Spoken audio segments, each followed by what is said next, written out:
Did y'all know that that wasn't your daddy? And those girls cried so hard. Why they do that? They didn't know. They thought daddy was their They thought daddy. my daddy was their daddy, and their sister told them. So then they asked the older sister, Dorothy, well, who is our daddy? And Dorothy said, you should ask your mama. I don't know. Yeah, those was the twin, Loretha and Floretha. They all live in Peoria. Say Loretha and Floretha. Yeah, daddy raised them from Names babies. right there. And they didn't like me. They ain't like you. They said I thought They ain't like you, or you didn't like them. She didn't like Like- Combination. yeah, like that.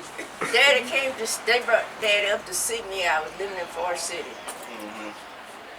Miss Ethel brought him up. Miss Ethel, his wife. Yeah. And his shirt was white, supposed to. It looked like that. Oh no. And I took that shirt off and bought him a shirt and an undershirt. And Miss Ethel was upset with me. You know, she said I thought I was better than Nathan or Clinton. Yeah, I did. I told that, don't you never come to see me this nasty. So it's all downhill from there. Oh, no. It sound like you just play about your daddy. That's I right. told you. That's what it Right. sound like to me. Don't mess with my daddy, my children, my little sister. Yeah, I got Hey. it. I remember you smacking Cooler too. We became Oh, very yeah. close to our the stepbrothers and sisters, at least. They, you did. I did too. I became very close. Even to today, we communicate. Whenever something is going on, they hear.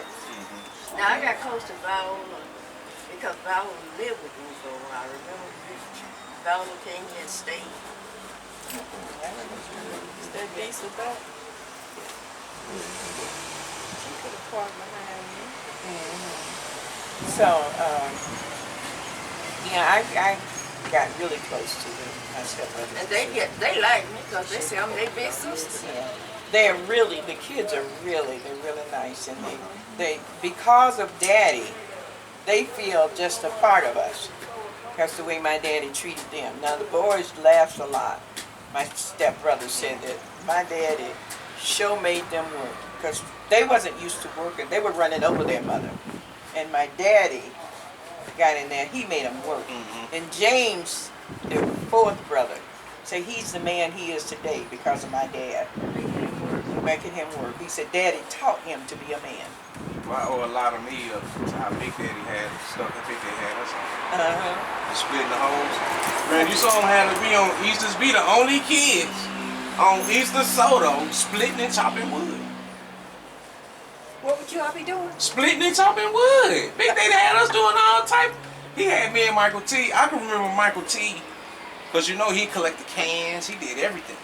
So I remember when he was riding the buses, they was finna throw away some springs. You ever seen a truck spring? You know how big those are? Oh yeah. They Yeah. about 800 pounds. Michael T was in middle school. He made me and Michael T get 8 of them. Not one. Mario, tell 8 of them. Park right there. Put them on his truck Tell your and mama then that's drop doing them off right and put them in his garage. Well, he should have took them straight to a scrapyard. Right. Right. But I understand now why he was like that. Because he wanted to instill in me that Hard work. hard work, you're going to have to do it. 1, you're a man. 2, you're a black man out there. So you're going to have to work even harder. And you can't complain about it. You just know that's just what it got to be done. So I appreciate all that. We used to think Big Daddy was mean. Till you got grown, huh? So I got grown and realized, no, me and Big Daddy got real tight before he got up out of here. We got real tight. That's why my stepbrothers all say that daddy made them the men Made that them they work. were, because they didn't do. Russell Lee, he thought he was, what is that, bag of chips and all that? Didn't know what work was till my dad married his mother. And when Esther said they ate white gravy, White beans. White beans. beans. and No meat in them, just a pot of beans every day. That's baby sister baby. And she said they be running to And get them salmon white meat. croquette and rice for breakfast every day. Oh no. Every day. Salmon croquette and rice. And they wasn't We'd really be so glad to see that government cheese and peanut butter. It's something And different. Right, It right. wasn't really salmon, it was Michael's. Mackerel. Yeah. Michael's, Yeah. the cheap fish, yeah. Babe, she wasn't used to that because there was always food in our home. Always. I can never remember being hungry. And if you woke up in the night and wanted something to eat, Mama was gonna get up and fix nothing. Daddy would get up and make you some what they call flapjacks. Flapjack. He would get up and make you some flapjacks and give you some flapjacks and serve. So whenever you said you was hungry, they were gonna feed you something. Right. Somebody was. You wasn't going hungry. But they, my stepbrothers and sisters, like I said, Miss Esther had all those kids. You got So they 12 of have them. to It's a stretch- lot you gotta stretch all harder. that food. Yeah. Yeah, so she Did what she knew how to did do. what Yeah, she I mean, knew with how the to best do. she could. Yeah. You Yeah, know? she did. Okay, so I want each one of you to give some advice This will be a to help us and some of us that ain't even here yet to be able to better deal with certain situations, or it don't matter what it is, how to deal with girls, how to deal with boys, money, your health, anything. Just whatever y'all want to share with somebody that y'all know that help them along the line. We'll start with Aunt Irene. It can be a saying, anything. Okay. Anything y'all can think of that'll help someone that's gonna be looking at this later on down the line. Okay, what I would say to someone is, know who you are, work hard. If you got kids and you growing up, teach them who God is. So, because that's a big part of who I am anyway. That's a big part of who I am. So I want my children, my grandkids, great-grandkids, I want all of them to know who I am, and I want them to know who God is. I want them to know how to trust Him and how to live their life through Him. That's responsible for them being here, really. In Jesus. So my thing is for them to know who they are and know who Jesus is, and to live by the Word. That'd be my advice to them. All right. TT? All right. First, put God first in their lives. Get to know Him. It's the Word of God that changes. It's the Word of God that keeps. And it's the Word of God where the power source is.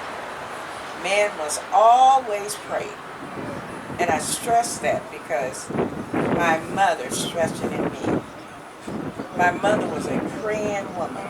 And one of the things that she so impressed and impacted my life with was when she was very ill. And she had suffered for so long. And she came to the table on March the 1st, 1955, and said that her communication with the Lord, the Lord had told her that He would come for her by the 8th of March, or He would make her a well woman. And she said, you all know my condition. The hardest thing for me at this time is to give up my children. But the Lord promised me that you all would always be taken care of. So, come March the 8th, whatever come what may, I'm ready. Because I have God's promise. And that was because she was a praying woman. She was able to communicate with the Lord. And I thank God this day, with all my foolishness, with all the things I've done in my life, it is God who has kept me. And where there's unity, there is strength. As a family, come together, stand together, put God where He belongs in your life, and that's first. and I guarantee you, things will be well. All right. And you will have ups and downs. Down, real down. But you know who's gonna pick you up? God gonna pick you up. And when you look back, you said, how did I get through that? But it was only God. Only God can bring you through. Yes. And He will. Lord. You want me to shout? No, go ahead, go ahead. Okay, Evelyn, what you got for us? I would say I agree with everything they said about God. I would say put God first, know who Jesus is. But as I always told my kids, I don't care how old you get, it doesn't matter. You're gonna have to live by rules and regulations. Yes. I always told my kids that. So in our home, you're gonna start here. You're gonna learn to get along with one another, because if you don't get along with one another in your home, then you're not gonna be able to get along as an adult. So you learn to get along here, and you learn that you're gonna have to live by rules no matter how old you get. That's what I would say to the next generation. Yes. All right. And that's a fact. You got anything to add, Greg? That's a fact.